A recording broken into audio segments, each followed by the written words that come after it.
This is a daughter podcast where dads come to talk, think, and thrive with your hosts, Oscar and Blandon. Our mission is to cultivate a community of strong, mindful, and present fathers. We want to curate honest conversations with all men, but especially those who have the honor of raising daughters. Hey everyone, Oscar here, the Daughter Podcast, and Blandon over on the other side in Houston. How you doing, Blandon? Man, I'm doing all right today, man. It was a beautiful Sunday. I got to get out. I went to a birthday party before I came here, so I'm pretty energized. So I'm feeling good. I'm feeling really good. And we have, my goodness, we have a celebrity on with us today. So it can't get any better than hanging out with Nate Feathers, bro. We are excited to have you on the podcast. Your message has indubitably, I think that's a word, right? I heard it in a movie yesterday with my daughter. And it's a word. Look at you. You've been using that thesaurus I sent you. I heard it in a movie sitting with my girls yesterday. So it was a comedy. It sounded like a funny word, but then I realized it's an actual word, so I used it. Indubitably have helped a bunch of people, myself included. I've been following you since 2021 when we had just come out of COVID. I was home a lot during COVID. My girls were all home.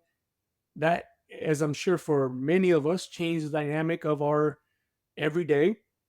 And then as 2021 started to finally take off the chains, if you will, we started going back to work. And man, like, fathering got hard. I don't know what happened. It's never been easy, but it really took a turn for me.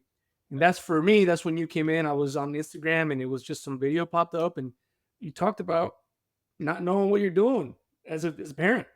Nate and I were talking before the podcast, and up until that point in that video made me realize I don't know what I'm doing. And I felt like I don't know what I'm doing even more now than earlier, which is kind of weird. That's not a good introduction, but I wanted to put that out there. Nate, man, you have a huge following on Instagram for the right reasons. You have a business on the side that is season on. I'm sure we'll discuss that a little bit. We got to discuss that I know, business. We got to talk about that. I'm super excited about that one. That's close to my heart. Come on now. There. Okay. You have 6 children, right? Ranging from 20 to 3 months. And you have a saying for that. What is that saying? Oh, I got one in college and one in diapers. That is a range, my friend. And you have a successful business, a great relationship from everything I've heard from you on podcasts and through the Instagram. And man, Nate, I could keep on going with these, but how are you? Tell us about you. Let our listeners really know Nate Feathers. Well, guys, seriously, thank you for one. I know I said it off air, but I want to make sure I say it. Thank you for what you're doing. I know that there's not a lot. You're the guys are the only ones I know of that are talking about being dads of daughters, and that is in my opinion, that's a very difficult thing, right? Because we're all worried about, we who are dads of sons. We're like, I got to make them men, and that's daunting. But for whatever, I'm just gonna say it. We didn't grow up women, so we don't know what in the world is like. So most of the time, Absolutely, we don't even know, like, they're going through stuff. I know, Oscar, I know your oldest is 12, so you're stepping into a teenage realm that is, like, everybody says is scary, and I semi agree with that. I was terrified of it, especially with my daughter. But you're walking into areas that we didn't grow up in. We don't know how to deal with it.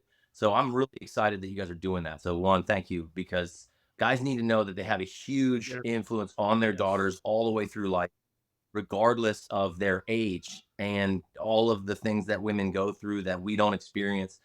You still have this massive place for them. And I love it that you guys had that in your hearts of, we got to do something for this, and just went for it, because it's massively needed, I think. So thank you.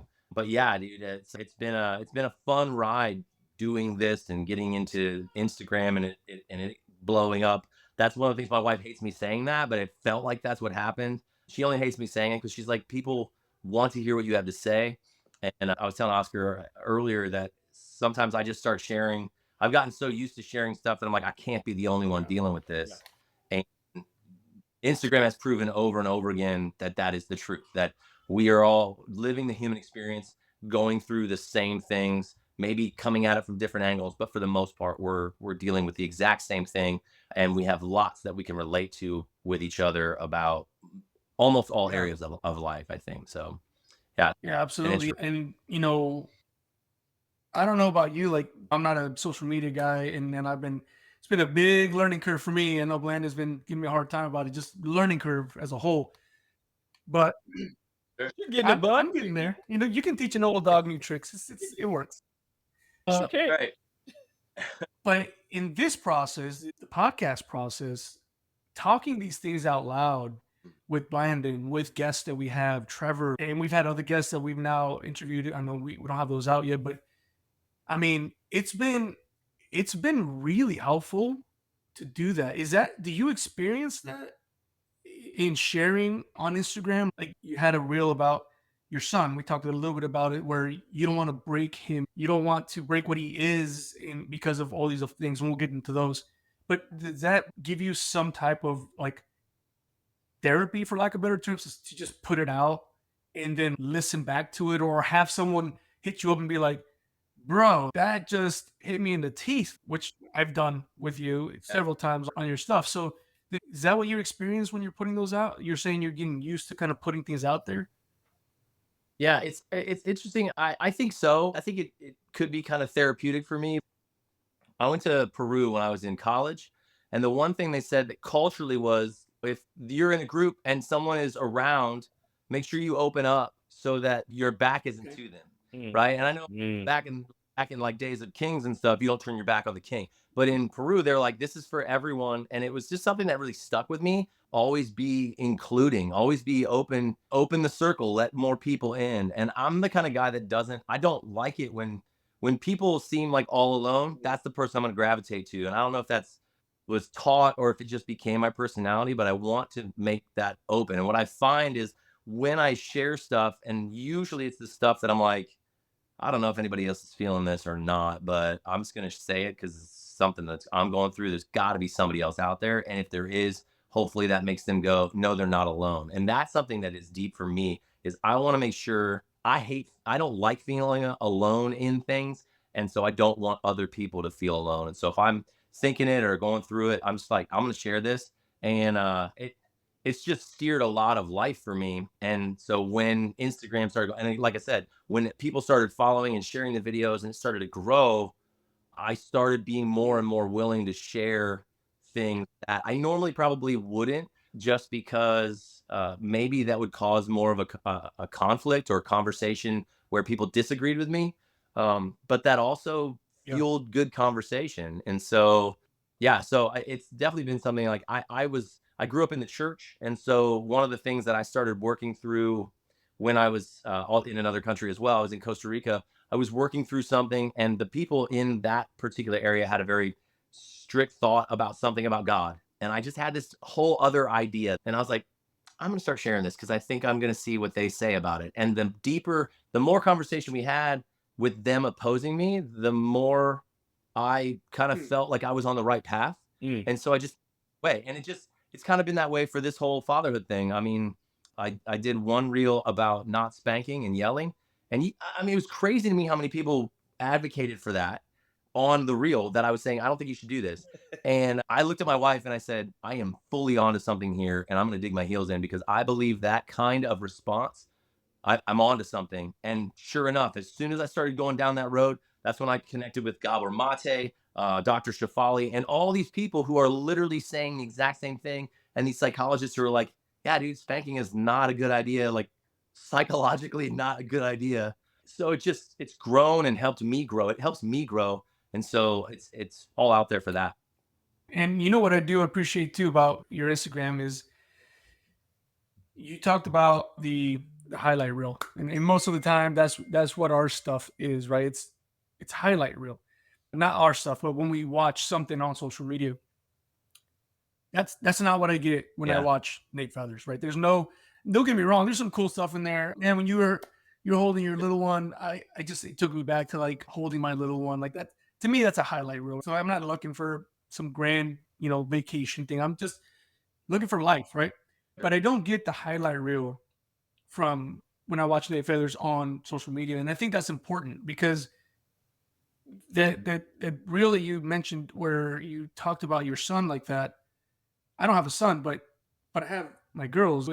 To understand that they have this thing inside of them that will make them great that maybe I'm stifling, Mhm. right? That was huge because I'm like, Yeah. dude, like, how do I not do that? Because odds are I've done that with my oldest, not knowing.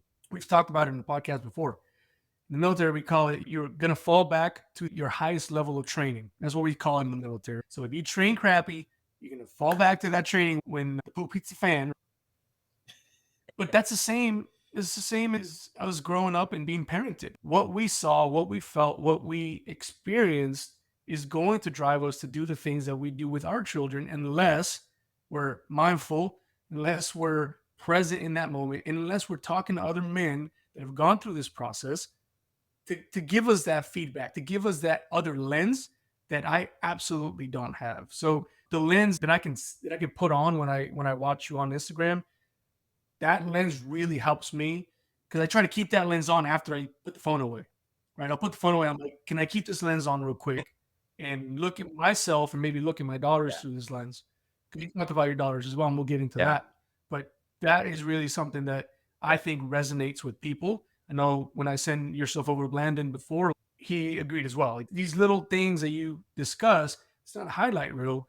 It's something that allows us to put a different lens on. Not everybody, and some people, as you mentioned, never gonna make everybody happy. But grabbing that lens for a second Sure. and maybe trying something new, at least for me, is huge. If I can add that little bit for tomorrow, because normally when I get my phone and I'm watching stuff, it's at night. If I can just put it on for tomorrow, I'm like, all right, maybe I can do a little bit better tomorrow. Yeah. Yeah. Yeah. Well, I am glad to hear that because there's a lot of times I look at my wife and I'm like, I want Right. it's what 90 seconds, right? I want that to be a window into like my soul, really. I want that to be something you can see in. The biggest thing I worry about on there, and I try to make sure I share enough that you can see it, is I don't ever want people to think I've got this nailed. Right. My kids drive me crazy, but that's my own stuff. And I know that. And honestly, sharing it and talking about it more makes me more heightened in my awareness of it. And that doesn't mean I Yeah. still don't just go, "Ah," like I'm like, don't get turn around, like my voice is raised, and I'm like, dang it, it's one of those things where I would never want, and that's the whole point, is I don't want a dad out there who is going through that to be like, well, Right. Nate gets it right every time. That's insane. That, and the last thing I want is someone to see that on reels and be like, well, this guy, like, he's too perfect, quote unquote, to follow, because it's just not true, man. And we're Yeah. all failing in some way, shape, or form, just wanting to striving to get better. And that's the whole point, is if you fall down Yeah. 7 times, get up 8. That's really all. Yeah. And that really does come through, Nate. So you're doing the good work because when I am looking at your content, what I'm looking at is someone who is vulnerable enough and honest enough with himself. Like you've done, and you're still doing the inner work, right? You're doing the inner work when you're putting it out. And that's what we can really see. And that's what makes it relatable. And that's what makes, I think, other men draw closer and draw in because it's not a facade. When I'm Yeah. looking at you talking about your failures and your successes as a dad, it's like I'm going Right. along the journey with you, you know? And Yeah.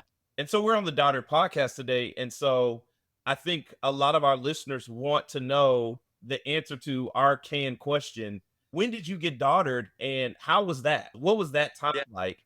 And for you, honestly, vulnerably, was that success? Was that failure? How did that Yeah. pan out for you?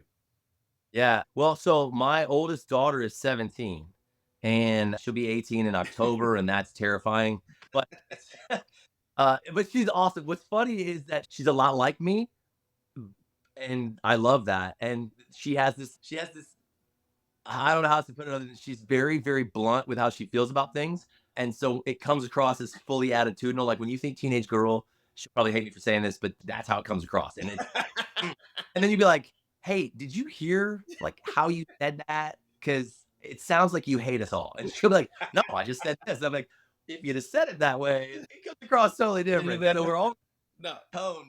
He's just gonna like knock your teeth out Right. the first time she says it, which I love. I do love that. But and she has been good for me because she doesn't fall into the whole like when girls go boy crazy. She's like, I don't get that. Like, what is that? And I'm like, I love you so much. Stay that way. And so she's been good for me. I'm worried because our younger daughter is 3, but she already strikes Wow. me as the opposite of that, which terrifies me. Okay. Or Okay. but yeah, honestly, when Amelia was born, she had multiple physical ailments that we found out about in utero. So we found out that she had what's called a Dandy Walker cyst on her brain, which just means that she has a large space that's full of fluid that would cause pressure on her brain. And so they had to, so we found that out the day we found out we were having a girl. And then closer to the date of birth, we found out she had what's called an omphalocele, which is basically where your intestines grow Okay. into the umbilical cord. It's usually a sign of things like some other kind of chromosomal issue or Down syndrome, things like that happen. And hers was small, hers was not very big, but it was still something that had them questioning. They did an amniocentesis where they drag out some amniotic fluid to find out if there's chromosomal issues. Yeah. We were keeping her no matter what. And they're like, there's no chromosomal issues. This is just some kind of weirdness. And so when she was born, she was 4.5 pounds and she had to go straight to the NICU. There was no space in the NICU where she was born. So they took her to Children's Hospital across. I lived in Columbus, Ohio at the time. So they took her from Riverside over to Children's Hospital closer to downtown. And it was a good bit of a distance. And in that, I was in a place where I was a pastor of a church that couldn't pay me. And I was working a Oof. job that barely paid me. So I would work from like 1 a.m. to 6 a.m. at UPS. And then I would go, instead of going to the hospital where my wife at the time was, I would go to the Children's Hospital. I had a cultural studies class in college that said there's a bonding that happens and they liken it to babies where if you go skin to skin with your baby, I'm all for skin to skin, by the way. Like, I'm like, Yeah. if you have, put them on you, and dad, you can be an ultimate dad by just Right. sleeping as long as your baby's on you. You've won at life. But the one thing I was nervous of was that she would Mm. bond to nurses, and she already had Mm. issues. And so I was like, I'm going to be there the whole time. And so somewhere in actual pictures, I have a picture of me leaning down under this Billy light. My daughter has an IV in her forehead. She's got these goggles on that covered her eyes Mhm. from the Billy Rubin light, and she had all these things stuck in her. And I am leaning in, reading one of my books from being a pastor to her just so she would hear my voice. Yeah. So that was my like already I feel like I felt different. Like with my son, he was born like 2.5 years earlier. I wanted to throw him early, like not throw him bad, like toss him in the air. Found out because he was my first, you don't do that. Kids are scared, like big loud noises and the fear of falling are like innate in us. And he put his arms out and freaked out. I'm like, oh, I do that. I broke this kid, that like that kind of with her, all I wanted to do was be tender and hold her close and make sure that I was there and everything was okay. And so I spent a lot of time in the NICU until she came home. It was only 7 days, but that whole time she was strapped to all sorts of stuff. I was in there holding her or talking and reading to her so she knew who I am. And she bonded to me rather than some stranger that not supposed Man. to was never Wow. going to be around again. So that's I got Wow. daughtered. No. That is amazing. That's That's amazing. dude. I mean, you're looking at not being with your wife because of the circumstance, right? So, I Mhm. mean, she might hold it against you or not, but you went, I'm going with my daughter. Like, and Yeah. I can't, I can, I can honestly tell you that I don't think I would have done that. I don't, for two reasons for me. I don't think I was that purposeful with my first child. My entire process in my brain was, how do I provide for this kid? And don't get me wrong, I had this Yeah. bond to her, like, and we talked about this in one of our podcasts. That was the first time that I legitimately felt mortality for me. Like, I've never been afraid of dying ever, Oh yeah. and but she made me afraid of Yeah. not being here, right? So I distinctly remember Yeah. that feeling. So it wasn't that I didn't want my kid, but my wife and I, we got married real young. We were married for 8.5 years before we had kids. She's always been just my person. Odds are, thinking through what you just said, I want to believe I'd gone and been like, I'm gonna go bond with my kid, but odds are I'd just like go the other way. I'm gonna go check on my wife. Man, that's powerful, dude. I think I know how I'd react to that, and it's not in that amazing father and daughter reality. I think I would have been like, I'll go check on her. She's got nurses. She should be good. I'm gonna go check on my wife, figure out how she's doing. Yeah. Yeah. I Yeah. want to No, know and how that played out in your ongoing relationship with her. Like, has it always just kind of been that special closeness with you guys? yeah. So I got divorced from that out of that marriage, right? So there is that. I and we can go down that road if you want, but with Amelia, there was a point in that whole divorce time where Amelia had a real hard time with me, Gotcha. and I felt like I did the whole dad thing that most guys do, and I won't do this with the next one, and just because I've learned, but I did the whole, oh well, as she got older, she's doing more things that are more womanly. I just send her to her mom. And in the moments where she needed me, there was a point at which where she needed me, I couldn't be there. But there Gotcha. was also points at which I would be like, well, just like she should just talk to her mom because Mhm. I don't know how to handle that. So I just defaulted. I will say that in the same vein, we do have a pretty good Yeah. closeness Yeah. that stems from that. There's just always, I don't know, maybe it's more so, maybe it was more so on my end. I think that if you talk to her, she'd probably say, no, dad and I are like, we have this special bond. But I think I bonded tightly to her when, as I did that, it put me in a place where to almost it advanced my placement as there is so much I have to do and be for this little human, even though I already had one. It just added to it. Like I will do whatever it takes. It's funny because just this last year, apparently she was talking with her friends about their parents like dying for them, and I'm like, oh, that's morbid, but okay. And one of her friends was like, well, would your parents ever kill it for you? And she stopped and goes, yours wouldn't. I don't understand. That without thinking, and I'm Right, like, right, damn right I would. Right. absolutely.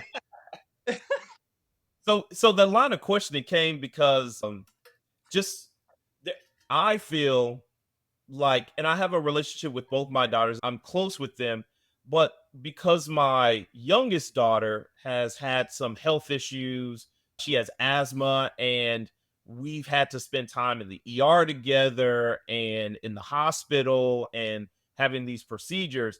I just feel like there's just like this sweetness there. There's like this closeness that I can't really explain or I can't put into words, but I am the first person that she really looks for when she's not feeling well, if that makes sense. Yeah. So that's why I was trying to see if that was there because that kind of carried on early. But I know for me with my youngest, if she's not feeling well, she's reaching out for me. If we need to go to the ER in the middle of the night, I'm the one who's taking her. I'm staying, I'm riding in the ambulance, I'm doing all the things just because that's how we relate. Yeah. Now, it's sometimes it's a toss up with my oldest. She might ask for my wife, she might ask for me, but my youngest, because so early on, I was there for her in those times of kind of sickness and distress. She's always reaching out for me. So that's why I Yeah. was asking, man. Yeah. Yeah, no, I love that, man. That's awesome. I think that makes total sense. Yeah. Right? In those times of need when like they have someone they need to lean on, and when we are that, then we're the one they go to before. I've said it in multiple times. Everything to us for them, aside from physical ailment, that's big time, right? Aside from stuff like that, but everything to them is a big deal. All this little stuff that we're like, it's little, like it's just a picture. It's just that. If I'm willing to deal with what I would assume is more so annoyance at times because they're constantly talking to you, constantly showing you stuff. If we as dads are willing to do that, and what I'm learning more and more is that this is the case, is that if I'm willing to do that now, the big stuff that I want them to come to me for, they will, because that's all big stuff to them, right? Right. The That's picture right. through is like the most important picture on the Right. planet at that moment. Yeah. And if I'm like, dude, amazing, great job, babe. If I do that, they're like, dad is always there. Yes. And so it comes to, and we are all going to make decisions. And for us, when I talk to my kids all the way through, I've been like, don't go drinking with your friends. If you want to try alcohol, just come ask me. We'll have it in our house, not with your friends, but like we'll have our house. I'll let you, I mean, all that stuff. So, but I've also said, if you get to a party and you end up doing the stupid things, don't drive home. For the love of God, I Call would me. rather Call I me. would rather and figuring it out. And I'm probably not even gonna be mad. That's the thing is I told you to do it. I told you, I mean, I didn't say go drink, but I did say call me. I told Right. you to So call it's me. like Yeah, I want her to go, Dad, I need you to come get me exactly. in any, like her first date, which she has, I told you, she's not into boys. So she hasn't gone on a date. I've already said that they've got to beat me in a workout to even be able to take her out. I'm just most guys that are trying to date her. But like her first date, I want her to be able to have the signal, like, the quick text at the bathroom, Dad, saying, you got to come get me, and be like, I am on the way. I'm Love it. coming. I want that no matter what. And I've got to do the things with, like Luna Gray is 3 years old. I've got to do those things when they're that age and all the way up, proving myself over and over again that I'm the go to, and they'll go to me. Such a Absolutely. good point, man, because Absolutely. I find myself harsh a lot of times. Like, why are you crying about that? It makes no sense. Like in Brandon and I, we Yeah. talked about this before. Like the words, "Are you serious right now?" Like that comes out of my mouth, and later I'm like, I should have not done that. I should have just followed through this emotional journey of whatever that is. But I catch myself doing that all the time. So I'm like, your toy broke. It's a toy from freaking Sonic. Cool. We'll get another one when you get another kid's meal. Like, what is the problem? And that's such a good point because you're building, we call it here dad capital. You're building that little bit of dad capital every time that you join them in whatever that is, whatever sorrow, whatever drama that is, you join them and you build that. And man, that's such a good point. That is, again, I told you, like little nuggets, I'm putting in my pocket, starting that tomorrow. Like, cause it'll happen tomorrow. Right now, I'm single dadding it for the week, and my wife is out of town. So Yes, he is. I have Yes, them he alive. They're is. fed. And today, man, I got to say this. Today, so I was mowing the lawn. I was doing some landscaping. But during the lawn, my girls knew that we had a business call earlier. And then they knew I was coming on here. Dude, I come in and the house is spick and span. And I was like, Look at you. Look at what? look And at my that. dog, my oldest, led the two little ones, the 3-year-old. I mean, let's just say she didn't make extra messes, so that's a win, right? So we're good. But dude, I gotta like give him credit. Like I came in, I'm like, "Is your mom here? What is going on? Has she been here the whole time watching me?" And then she realized she needed to clean the house. Like, you know. And I said I helped clean the house. Don't get me wrong, but she there's that you come home one day, you're like, the house is just big and pan. You're like, oh, this is awesome. Thank you so much. And I'm always appreciative. Yeah. But man, my girls did Yeah. that to me. And I was so proud. I was like, this is cool. I got to throw some love to my girls here. I got an There opportunity. you go. But it is a really good point, man. Love it. I think for me, growing up as a dad, I miss some of that dad capital. It's like missing, it's like calling in to work. Like I just call it to work, which means I didn't get paid, which means I couldn't put money in the bank. That's what that feels like, as you say. I've missed these little tiny events that allow me to build some of that capital, to put in their little bank, because inevitably I'll break the bank at some point and then I have to go fix it, right? But if you have it in there as they grow up, because my fear is starting, like you said, I have a 12-year-old. So I want to get that text to say, listen, I might have done something wrong, but I need your help. And I just want to be like, cool, let's do this. I just need two different texts. Like one is Yeah. like, I just need your help. The other was like, bring your gun. Yeah, I just got to, right? Like, which one is Yeah, it? right. I'm just saying. Just use the emoji with the gun. Don't No. actually write out bring the gun. Just use the My emoji oldest and I for the actually had gun. this conversation, Okay. and she said, "Come on, Dad," right? Because I said, "Don't put the emoji of the gun because that incriminates you. Just put something that'll tell me, and we'll come up with Well, like a water gun. They have a no, water gun no, on there, again, Oscar. So I mean, no, we're no. we're Okay. keeping it. Well, Well, I want to encourage this, and I didn't want to forget to say it because I want to encourage you with this because I don't think I've ever shared this with anybody, but I had to take, and you talked about it as dad capital. I had to take a major withdrawal recently on like, and I had to choose to do it, and it was this. So all of their friends, right, are like everybody's on social media, everybody's on TikTok and Instagram and Snapchat is the big thing. They don't ask for their number anymore. They're like, "What's your snap?" yeah, And yeah. like, God, that's so awful. Like a boy saying that to my daughter, I'm like, "Where's he at?" I punch him in his face because just and some kid already did it, and she was like, "Yeah, no, you're like 5." You know, like she was awesome. She shot him down. I love it. Every time I think about it, I'm like, "Yes, go girl." But she does not have Snapchat. So her mother and I being divorced, there are things that she has been able to get that I would not have given her now, right? So with the youngers, they already like they were just like, they see people on their phones and they ask questions, and I'm like, 16. You can have a phone that gives you access to stuff like that at 16, and I probably may even push that. And the reason at 16 is because I want you to be driving, because for some reason the I don't generation of get it. kids, they don't want to drive. Yeah. My son, and neither did my daughter. They both do now, and they're glad they do. But you had Yeah, to shove them out of the nest to drive. And I don't know about you guys. I was like, get me the 100%. heck out of here. Absolutely. And I Yeah. was trying to So I was trying to drive at 13 and 14. I was like, "Mom, let me just pick you up. If you're in the grocery store, let me just go ahead and drive to pick." So I don't get yeah, why you don't want to drive. Yeah, but yeah, it's totally, which I get it, because social media allows them to interact with their friends, and even just texting is so different than, I'm old, so I'll be 44 this month. So we had a corded phone on the wall, and my dad was a pastor, so you could only got 10 minutes on the phone. That was all you got. So if you had 10 friends, you got 1 minute dang. per friend, or some girl it was really important. They might pick up and be listening on the other end. All the stuff that as 80s and 90s kids we dealt with, yeah. there's nothing like that for them. So when she got her phone, I didn't like all that stuff. I didn't want all that stuff. It's not that she has access to Right. the world, it's that the world has access to her. That's the Excellent scary point. part. Excellent.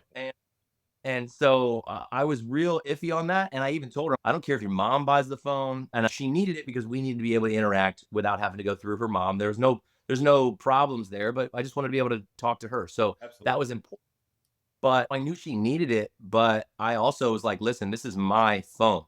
This is a privilege you have. It is a requirement because of our situation, but I own this. And so there is nothing you do on this that I do not see. Yeah. There is no locking things out. I will find Mhm. deleted texts. I will find somebody to find them for me, but I will know everything all the time, anytime. Anytime I want to look at it, I will. And that was something off the start that she knew, but that wasn't just Mhm. her. That was her older brother too. That will be the other kids. Like, people talking about kids needing privacy. Great. Yeah. Close the door when you're changing your clothes and when you're going to the bathroom. But Yeah. when it comes to the phone, again, the world cannot have access to my kids because I'm the door. Right. And so as a result, I'm at the door with That's right. guns and all of that because Yeah. I want to protect them as best I can. And so like when I think about that, it doesn't matter what Yeah. everybody else's parents are doing. I'm the one who I will look through the phone. I don't care. My wife is the same way. We've said it all the way through. So that said, I didn't want her to have the phone, but it was a necessity. I forget when her mother was saying yes to Instagram, and I was like, I don't really want you to, but okay. But when it came to Snapchat, the fact that Snapchat, and I don't know a lot about it, the fact that everything disappears, Yeah. Right. Right. yeah, like I didn't like Yeah. it. And the withdrawal I had to take from her was this. She's like, Dad, all my friends are on there. That's where they talk. That's the group chats. It's all the stuff. I'm missing out and I can't talk to anybody. And I was like, listen, I don't know all the reasons I don't like this. This is the reason I don't like it. I know it was started this way, and the people that I knew were using it to Right. hide nefarious activity or keep their wife or whatever. Right. I like how it started, and so that already has me on edge. I don't like that the world has access to you, and I don't like that everything disappears. So, other than that, I can't tell you anything else. I just need you to trust that my job is to keep you safe. And I don't feel right with this app. Nothing about this sits right. Everything about it feels gross to me, and I don't trust that app. So the answer is no. Hmm. And that's a Yeah. massive withdrawal from a teenage girl who's all her friends are on social, specifically on Snapchat. It's still no. It's still a no for me, and she Right. still doesn't have it. So it's one of those things where I had to literally draw out. I Yeah. almost went in the red, drawing out on that. Real hard no, and a real hard conversation for her and her friends. But it was one that I like. You have to do the whole Sonic toys, man. It's so funny. You use that one, and like what I'll say to you is, part of me is like, I wouldn't do this every time, but it's like, yeah, go to Sonic, grab something and get one. Right. Let's replace let's that kind of thing, because when she's 17 and she's like, I want Snap, and you go, nothing about it feels right, and you just got to trust me. My job is to keep you safe.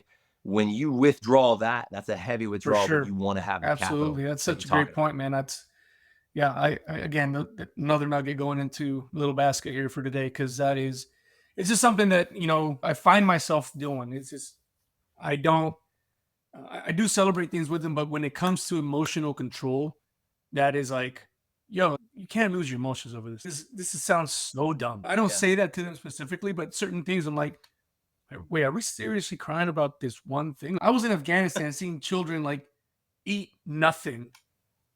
You're telling me this is Yeah. your problem. And I had a really good friend of mine. Is first world problems, right? Like, that's a first world problem. I had a friend of mine tell me, he's like, dude, if that's what your kids are complaining about, if that's what you know an adult is complaining about at Starbucks and whatever, then we're probably doing a good job. Ultimately, we're doing a good job. Is it a good thing? No, but Yeah. ultimately, and maybe we were doing too good of a job. I know we discussed a little bit of some nuances within our country, but it's such an important thing to say to people, to remind people. And that's really what I've gotten from you. Those little reminders of like, oh, I need to do that. Or I've done this, I need to do the opposite of that. So absolutely. I did want to ask you though, so you had your son first, your son is 20. Was your feeling Yeah. different knowing you're having a girl to finding out you're having a son? Yes. I don't know if all that played from her physical ailments too, and it just played Right. into it as she grew up. But I will say the way I've tried so hard to be the same with them, and I can't do it. Like, it's just totally different. Yeah. All the way from, I told you I threw my son too early, like toss him up. And when he was 1, I would stand in one end of the pool and just chuck this kid as hard as I could. And my brother was at the other end of the pool. We were trying to see how far we could launch him. I would put him on my hand and fire him off. I do this with all of them. But the girls, I don't want to do that. I want to like hold them and make sure they know they're safe. And again, maybe that's just me, but with my boys, I'm like rub some dirt on it. And I don't mean that in like a mean way. I'm like, ah, you like, yeah, cool. Are you all right? And I've tried to back that down because we do that with boys, right? We have this tendency to say, well, like man up. And that Yeah. basically means like don't feel and shut up, do what you're supposed to. Well, I don't really want my sons feeling that. Oh, dad never wanted to listen. So my daughters actually get me listening, but I will say they are more emotional. So like the stuff you're talking about, like, are we really crying about this? I will have that play in my head and I'll hear it. And what I got to do is go, yep, that's exactly what I Right. want to say, but I'm going to hold that back. And then I'm going to be like, oh, baby, I'm so sorry. I'm so sorry it happened. And I have to force that because there's a part of me that's like, what in the world? But with the boys, I had a tendency to be like, seriously, dude, come on. And I've had to like, reverse that Right. and try to not treat them more like girls, Yeah. but just treat the emotions more. You know, I don't think women are more emotional. They just express it more and have been allowed to. Allowed. And Yeah. boys just haven't. And the kid, my Wyatt, he's 7. He's the one that's most like me. That I'm like, if I don't Right. do this right, I will break him. And he's the most like me, and I probably do that to him. So I have to pay attention. He's a feeler. He's a deep, deep feeler. Big things go like when something doesn't go right, it's a big, big deal. And to look at any 7-year-old and say, yeah, dude, just like nut up. I can't. And I can't now because I can't Yeah. unsee what I've seen. You know what I mean? But I will say that the older one got the worst version of Nate Feathers. And I've literally apologized to him multiple times. And we have a great relationship, I think. And so I will say that I've gone back and walked through some of that stuff with him. But he got the guy that would be like, dude, seriously, stop it. Rub some dirt on it. Stop your crying. Suck the snot back and let's go. Because this is stupid. And I will say that Amelia did not get that. And so I've changed it a little bit, but I will say that I have this a totally different feeling about my daughters. They just soften your Yeah. heart. You know what I mean? Like you could be the hardest, most callous man, and then you have a daughter, and the next thing you know, they're putting makeup on you and you're wearing a tutu because that's what she asked for. And guys, obviously with our society today, there's so much about guys dressing like women, all that crap that bothers the snot out of me. But if my daughter's like, Dad, can I put your makeup on? I have literally had to say, I have not shot a reel yet, so let me do that, and then we can, you know what I mean? Like I've been Yeah. like, let me do some work, and then you can do that. But Yes. for me, they get that, and they get a softer heart. But I don't know. I can only say that that just feels like it just comes Yeah. from inside. It's not Now, something It's a unique experience to be daughtered, and that's what we want to bring on the podcast to show. As a dad who also wears the tiaras and they will give me manicures and pedicures and the whole little spa treatment situation, and that does nothing to my manhood. That does, because I'm playing with them, and that's what yeah, they want to do in that moment. You know, I'm yeah, sitting here, like you said, you're admiring my background right here, but we play with all these things, right? And this is what their interest is. And I think that is our mantra here, that we want to be mindful, strong, and present. And we get that also from you, Nate. And we said this before we even push record, about you being this thought leader in the space where dads don't babysit. Because my whole life, I cannot, I not exaggerate. My whole life, all I heard was dad saying when they're keeping their kids, "What are you doing today?" "Oh, I'm babysitting. I'm babysitting." That's all I ever heard. I'm not yeah, gonna lie to you. No gas. That's all I ever heard. Dad saying they're babysitting, mom saying they're with their kids. And yeah. so when you have a guy like you coming out with this mantra almost for guys to grab a hold to, where did that come from for you? You know, where did that genesis begin? Sure. It's interesting because my dad is not on social media at all. But I told him at one point, I just said that that was my handle. And he's like, I used to say that. I had no idea you used to say that. I like, it's Every just man probably, I've ever heard growing up said they babysit their kids. Every yeah, man I've ever heard. yeah. Apparently he said that. And it was just like put in the back there that that's the default. I will say that the genesis for me with Instagram and where it came from, I was, I was 4 kids deep, and one of my friends had just had his first kid, and he said, he was on the phone with me, and he said, "Hey man, if you hear the little one, I'm babysitting." And I was like, before we go any further, you are being a dad. You are not. That is never something we do. It feels like an insult to me, It right? And so when he does. said, rubbed me the wrong way, I'm like, no, dude. If we can use dad as a verb, There you you are go. Yeah. dadding in this moment. It is completely different. And so for me, it's an insult to say it about ourselves. We're just insulting ourselves. And this was something that I didn't realize until recently. I was having a conversation with my wife, and I just thought women say all the time that being a mother, there's no days off, Yeah. there's no clock out, none of that. Well, from the past where it was mom stayed at home and dad went to work, we got this concept that dad clocks out and he comes home, and then guy like, Mm. well, I stopped working, and so when he gets home, vegging out on the couch, drinking a beer, whatever, it's like he clocked out. But dads don't clock out either. Like you Right. don't clock out, come Right. home and veg on the couch. So you're not being a dad at that point. You don't clock out either. There's no days off for being a dad because you're a parent, and that doesn't ever end. Like until we leave this earth, we are parents, and we're gonna worry about who they like, where they are, and how they're doing all the way through their adulthood, and we're gonna have more time of doing that. Exactly. But I had that. I made the connection. It's like a light bulb went off. Every guy, most guys think they clock out, and so that's why they come home and they sit on the couch. But we're dads. We Well, don't clock out ever.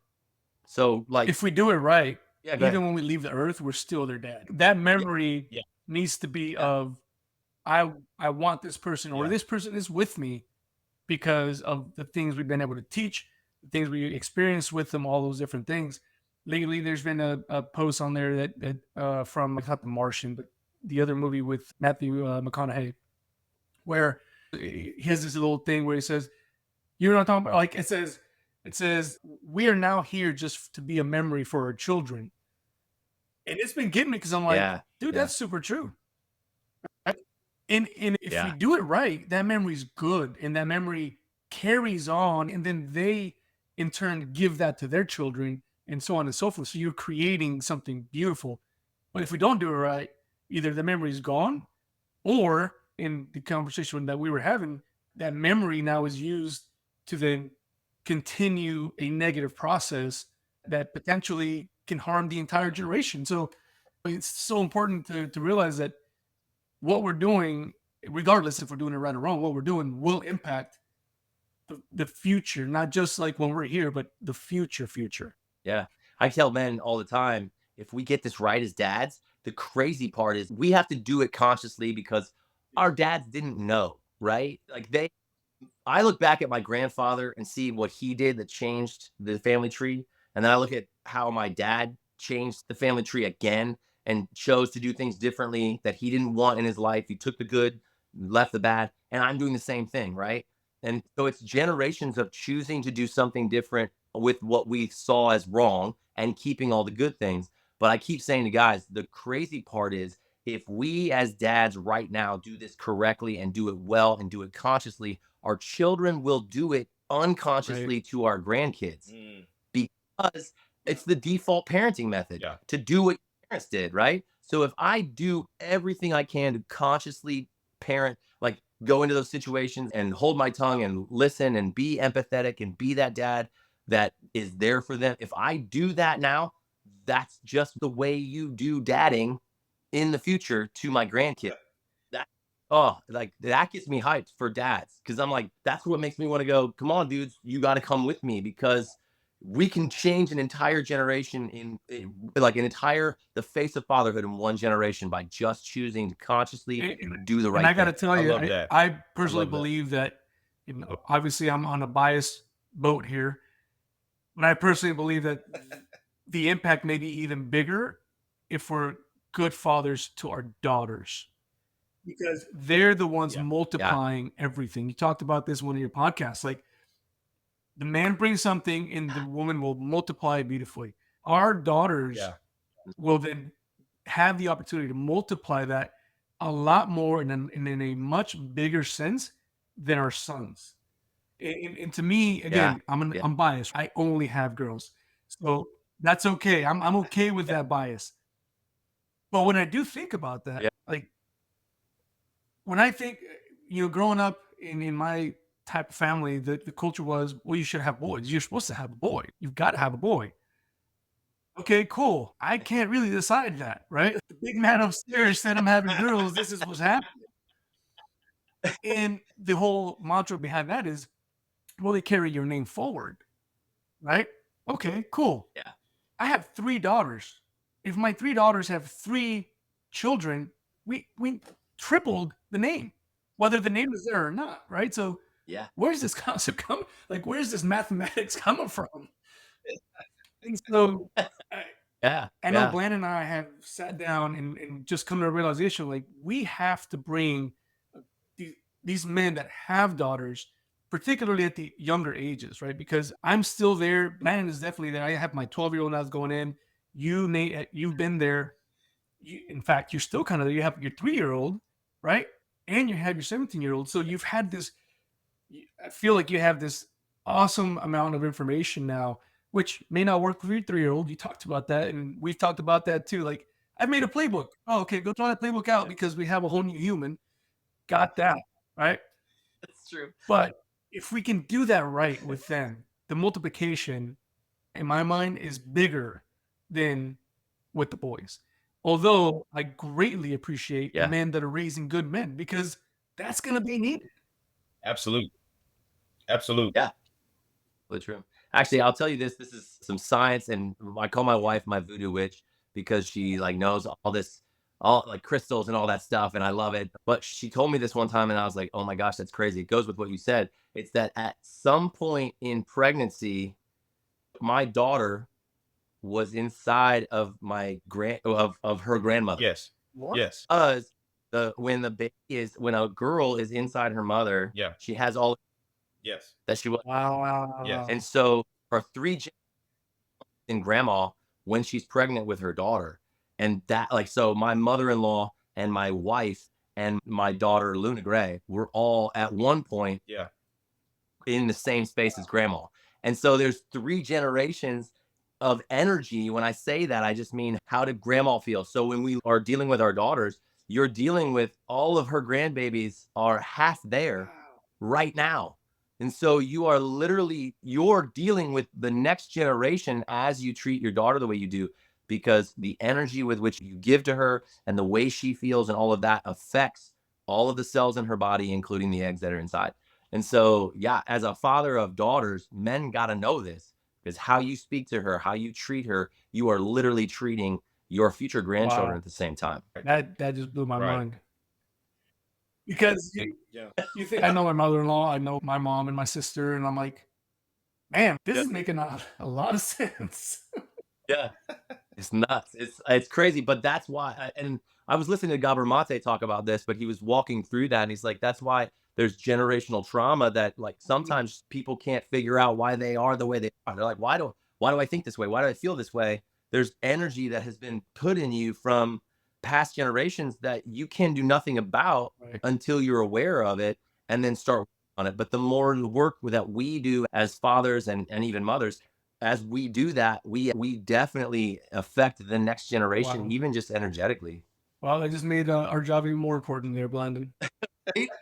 Yeah. And again, the fact that you guys are doing it for specific dads to daughters, just badass. I love it. Man, we're getting close to our time.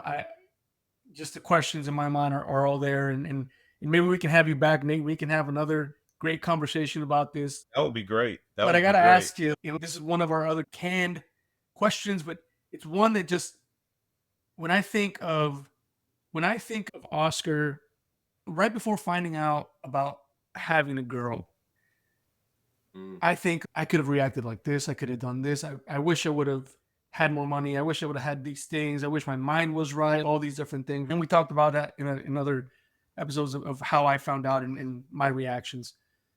But what would you say to Nate 1.0 before the kids, right?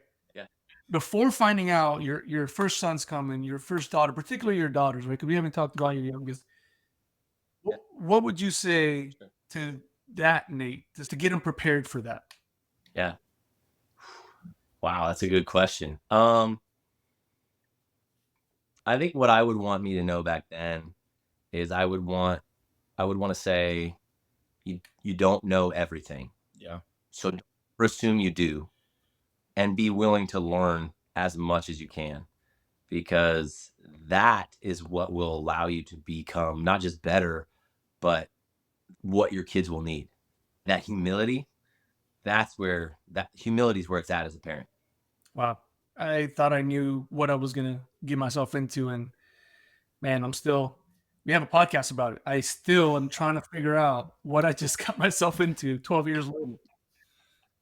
The moment you figure it out, the next one comes along, you're like, why doesn't this work for this kid? Right. It's just like, It's very true. I've experienced that 3 times now, or yeah, 2 other times. It's very true. Brandon, what else you got for Nate? Yeah. Well, you know what I got for you, Nate. I guess one of my final questions for you is, did your love of Christmas drive you to this business? Tell our listeners, tell our viewers about your other venture, which, yeah, first of all, I'm a Christmas kook. If anybody knows me, I'm all about the time and preparation. So my wife didn't know that. And so when we first got married, my first year, and I ran up the bill because I get all the decorations, I'm doing all the things, I'm buying everybody gifts. So I love Christmas, and I love the fact that you have this company. So just talk about it. Talk about it. So I was in roofing, and it just kind of was an easy. We were in a conversation, and that somebody brought it up and was like, "Wow, we could totally do that." And I left the conversation like, "I'm gonna do that." Yeah. And I ended up visiting my grandfather that same, like, that was in early maybe September or whatever, and was kind of just, haha, that'd be hilarious. In October, I went and visited my grandfather, and it was something I was thinking about. And he was dying, and he just started talking over and over about just different businesses that he started. He was doing something, realized he could make money at it, and then it just grew. It was like he had the golden touch. And I went home and was like, well, it's Yeah. in my blood. I might as well just do it. And so I did that. I will say, Oscar told me earlier Yes. that he's more like the Grinch. Yeah. That's the way I was. Oh, Like, man. I was that way. And a lot of that stemmed from the whole, like, everything about Christmas was about gifts, and all the spending money drove me nuts. And at the time, I was like, it's about Jesus being born. Like, what's wrong with people? And then I started making money on it, and that might be part of it. But I also was like, dude, the lights, just when you finish a job and then the lights are up, and it just brings this Okay. nostalgia, right? My mother loved Christmas lights, they were everywhere. And so I think the first one I put up, I thought, my mom loved this. We never did this. And then it just went like from there, it just became, I'm completely opposite now. If any of my kids asked to watch a Christmas movie right now, I'd be like, yeah, let's do it. Yeah, so your I heart don't care. did grow 10 sizes its size. Oh, Nice. absolutely. Yeah, We're still yeah. waiting for No, Oscar's heart to Christmas grow, but, movies don't come into my house until December. I'm serious, yeah. dude. Like Christmas songs. No, I fully give in December. In December, my wife loves Christmas, so in December, the music's always going, the movies are on. So I've tried to change my attitude, but I only do that in December because they try to do it in November. Dude, they got people putting up lights like right after Halloween. I'm like, come on, guys. I mean, Yes. like, Good it's exactly. Good that's a job, good business Nathan. to have, sir. Yeah. October this year I started What? October 8th. There you go. Um, this coming year I'll probably start earlier. Yeah. Great. I like Great. I people love it. yeah, people tell me they're like, you can put them up earlier if you want. And I'm like, all right, I'll be there. I've put some up on Halloween. I was on a house on Halloween because I had to get it done. It was a big job. And it was really the only time I knew I had some guys. And so Halloween day, I put Christmas lights up and then went home, dressed my kids for Halloween. And we went out Crazy. and did Halloween stuff. And honestly, I put mine up before Halloween so that I can turn them on Halloween. I haven't done this yet, but I keep telling my wife, and she's kind of pushing against this, but I'm like, we need Santa to hold the candy and just flip the Christmas lights on, and that's our Halloween Hey, setup. listen, that's called good marketing, sir. I I'm with you on that. Right? Yeah. No. If my business was Christmas, We if my black, business was Christmas, I might also find a little bit more. you might like it. Yeah. Yeah. Yeah. But I will say this too. My daughter the other day said she wanted eggnog, and I'm like, well, we can't buy it yet, but I'll look it up and we'll see if we can make some. So I'm all for Christmas all year I'll round, entertain the honestly. idea, gentlemen. Christmas in July. Christmas in July. It's coming. It's coming. Well, hey, Nate, I know you also have another venture that I'm really excited about. I wanted you to talk about that real quick. I know, again, we're running out of time here. But as we mentioned throughout this podcast, I think what you do is important. It's helped me a ton. It's building a community of men that will be there, present. Again, on our side, we want them to be there for their girls. But then on our side, we've said this many times, raise good men because I want my girls to have those options. You have another venture, so please let us Absolutely. know what that is. Yeah. So I started an online community for dads where we'll go through like a dad's masterclass. It's really just taking men, giving men the opportunity to have a brotherhood to say, I don't know what I'm doing because most of us don't. And the only thing I'm doing is sharing my experiences on the journey. Right. But I found that when somebody had that experience and told me it, I could go, wow, all right, well, I'm dealing with something similar. And so what I want for guys is to have a place where they can ask questions, know they're going to get something that may or may not be what they're used to hearing to change some of those default settings. And so I would call it like a dad's masterclass, but it's really just let's try something new in that idea of changing the face of fatherhood. Let's do some new things and let me help you along the journey so that you can learn what those are and pull out what you think might work. Try some stuff you don't think will work and see if it works. Because the whole point is connection, right? You said it, I don't know if that was on or off air, but you said by the time they're 12, we spent 75% of our time with our kids. And then it just gets less and less from there. And that breaks my heart. I was telling you guys, I want like the drive in and just all the houses around the Yeah. cul-de-sac and they're all because I just like I want them near me. And I've decided, I posted this and people went crazy about it, but I was like, I'm going to be the grandparent that goes to my kids. I'm not going to be like, you have to come visit me. Whatever it takes for me to be around you, I'm going to you. But that's not because I don't like what the grandparents do now. It's because I want to be near them. Yes. And Yes. you can't leave your house. You got work, you've got little kids. They need to have their normal life. I'm coming into your life and I'm going to be part of it. So that means when I get there, I'm playing with the kids so that you can go on a date. Yeah. I look at my and so many people say I get a chance as a grandparent to do it again with their kids. And all I'm trying to do with this community is make it so that they just get to do it twice. Instead of fixing what they screwed up when they were parents with their like they can fix it with their grandkids, just do it and then do it again. Yeah. And Yeah. just that Awesome, way. man. Yeah. Well, we're excited for that. I know I'm excited for that. I want to see how that rolls out. And you're only taking so many people. I know you mentioned on the video because it's a lot of work to be able to coach these individuals for sure. So everybody out there, follow Nate. I believe Nate, please correct me if I'm wrong. They send you a message on Instagram to get the information for that. Is that correct? Absolutely. You just message me on @dads don't babysit. It's dads_don't_babysit. Either my business partner or I will answer those. I mean, I go through the requests and the hidden requests. Most of that's junk, but sometimes there's stuff in there. And if you get to the hidden request, I'll still find you, because I don't want anybody to be left out of what we're doing, and to get some kind of help if you need it. And right now, you have that's the what we're window here for. open. Is that correct? Windows open right now. We've got a lot of inquiries coming in, so we're just going through the qualification process to make sure that who we bring in are the people that obviously we want to be a part of this. And I don't say that in a sense of like, oh, we're going to keep people out, but it's really Right. just how committed are we? Right. Because I'm willing to do a lot for this, and so I want those people that really want to be a part of it to come on. But yeah, message me on Instagram and we'll get you Awesome, set man. up. Anywhere else they can find you? I know you're on Instagram or you're on Facebook or anything else. You can find me at it's a small part, and honestly, if you want to see the little video that I put together about the community, you can go to dadsdon'tbabysit.tv, click learn more. So it's just dadsdon'tbabysit.tv. If you click learn more, it will take you directly to that video, so you can learn more about what the community is. I've got some merch. If you want to grab it, you can go there. It says shop at the top, and you can go there as Come well. on, merch. There you Come go. on, merch. I like made a- that. Mug for Father's Day, so that's an option. You got a shirt? You got a t-shirt or a hoodie?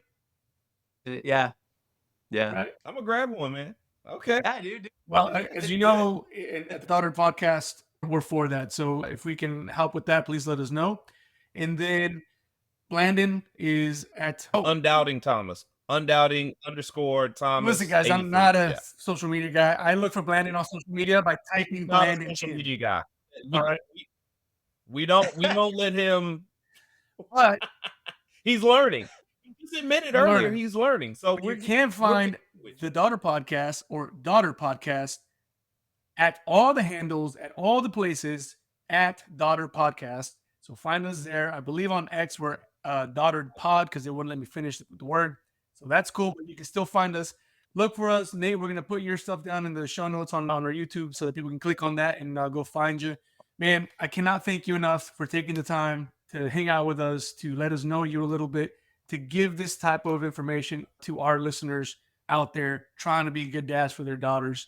It is such an honor to have you on, man. And again, I hope that we can bug you a little bit more some other time, maybe another topic. Maybe we dive in specifically to other topics with you that you're dealing with, maybe after you have your first round of folks in your community, and see what we learn, see what we can take. But again, Nate, thank you so much for your time. Thank you for your wisdom to drop on us. I'm taking those little nuggets and I'm going to use them. I promise you, they'll start being used. Landon, anything else? No, just thank you again, Nate, for all that you're doing for the face of fatherhood in a time where, we're being maligned. You are a positive outlet and relatable and honest and vulnerable. And man, I appreciate what you're doing. And even this dad masterclass, that is good work in the world, man. And we want to encourage you with that. Thank you so much. And thank you for also putting out these Christmas lights. That brings me joy like no other. So that's amazing. I'll come back on anytime. Everybody, find us on social media. You can also send your inquiries to us at conversations@daughterpodcast.com. If you have any questions, if you have topics you want us to cover, connect with us, come have conversation with us, build this community, build the community of fathers that are present, mindful, and strong. Be with us here at the Daughter Podcast. I'm Oscar, Blandon over in Houston on the other side, and Nate over in Nashville. Thank you for your time and listening. We'll see you on the next one.